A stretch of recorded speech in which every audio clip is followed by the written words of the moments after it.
Hello बच्चों, let's read the question. Question says typical growth curve in plants is. Question में पूछा गया है कि जो प्लांट्स का टिपिकल ग्रोथ कर्व होता है वो कैसा होता है। तो चार ऑप्शन दिए हैं। First parabolic, second sigmoid, third linear and fourth stair steps shaped. की concept,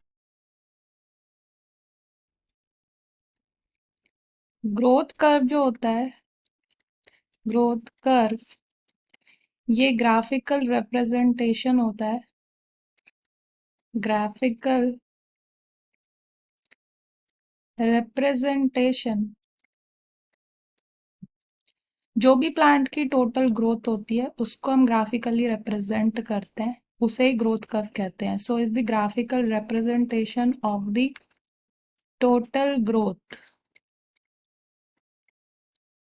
of an organism. And यहाँ पे हम प्लांट्स की बात करें तो यहाँ पे जो ऑर्गेनिज्म है वो है प्लांट्स। एंड इसको प्लॉट किया जाता है, that is plotted against a particular time interval.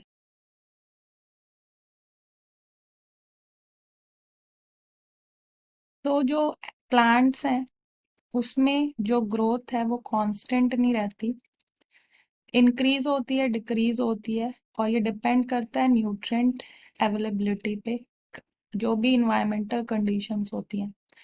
सो जो प्लांट्स होते हैं उनका टिपिकल ग्रोथ कर्व जो होता है वो एस शेप का होता है, एस शेप्ड, और जिसे सिग्मोइड कहते हैं, sigmoid curve. So this type of curve is obtained upon plotting the total growth of a plant against a particular time interval। और अगर हम इसे ड्रॉ करें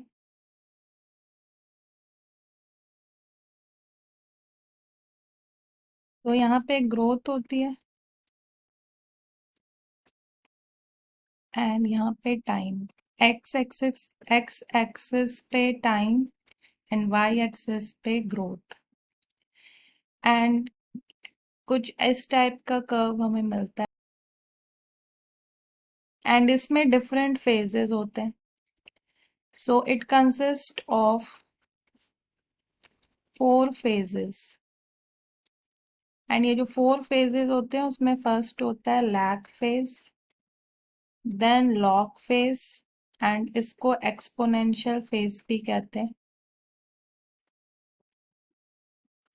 एंड इसके बाद जो थर्ड फेज होता है उसे कहते हैं स्टेशनरी फेज।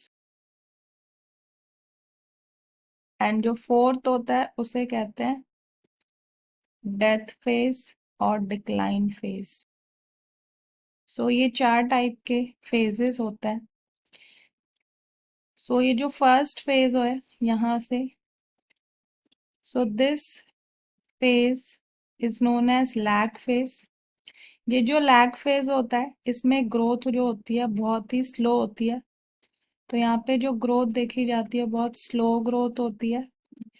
एंड फिर धीरे धीरे ये ग्रोथ जो है वो तेजी से बढ़ती है, क्योंकि जो पहले सेल्स होते हैं वो कम होते हैं। फिर धीरे धीरे न्यूट्रिएंट्स को एक्यूमुलेट करके उनकी ग्रोथ जो है बहुत रैपिडली इंक्रीज करती है।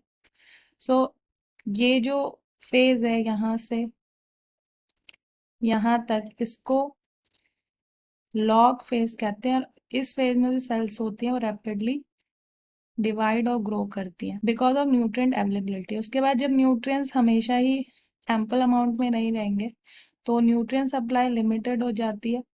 एंड उस वजह से एक स्टेशनरी फेज आता है जिसमें जो ग्रोथ है, और due to the deposition of toxic waste material, जो स्टेशनरी फेज होता है उसमें ग्रोथ जो है वो स्टॉप हो जाती है। सो ग्रोथ जो है वो फिर यहाँ पे स्टेशनरी हो जाती है, स्टॉप हो जाती है। और धीरे धीरे फिर जब न्यूट्रिएंट्स नहीं रहेंगे तो वो फिर डिक्लाइन होने लगेगी। So this phase is decline phase. So यहाँ पे जो डिमिनिशिंग और डिक्लाइन फेज होता है उसमें ग्रोथ जो है वहाँ पे जो सेल्स है उनकी डेथ होने लगती है। So this type of growth curve is known as sigmoid growth curve. Our correct option is option number second, sigmoid.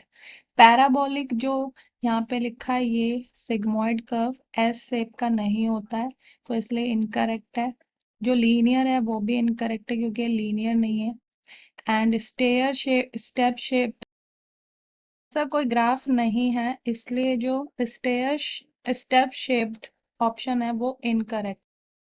So our correct option is second. Hope you understood it well. Good luck.